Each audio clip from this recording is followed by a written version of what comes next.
Hi. So in PD Howler, we have multiple ways of creating procedural brushes. Now, for example, we have the particle system. This helps you create some very, very cool brushes by itself. But today, the exercise is to see if we can make the function evaluator generate a few brushes for us. If you look at this one very simple function CZ, if you just press evaluate, you see it creates this beautiful sphere with a fall off, and this is what most of the brushes are designed as, basically with a gentle fall off on the edges and strong in the center, most of them. So to create a custom brush from a function evaluator generated image, all you have to do is, I'll just show it to you.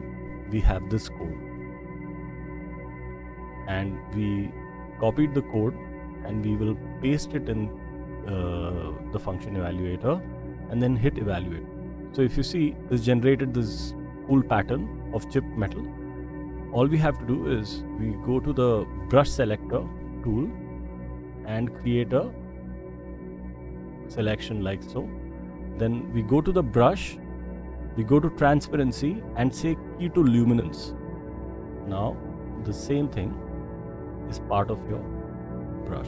I'm going to just do a run through after this. No more talking. I'll just show a few brushes that I have created. So check it out.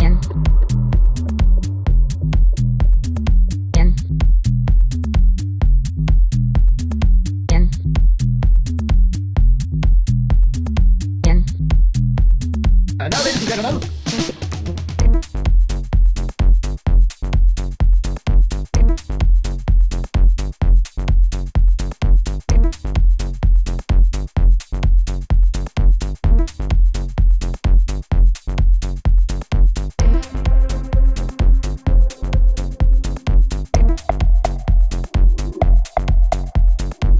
you can literally create unlimited number of procedural brushes that can be used in your production. So check it out. And if you like this content, I would urge you to go to the PD Howler website and buy the software and support the developers. A very small but a very passionate team, and this is not a corporation as far as I can understand. It's just a few really wonderful developers trying to keep this movement alive. So be part of that movement and support the developers. That's all I can say.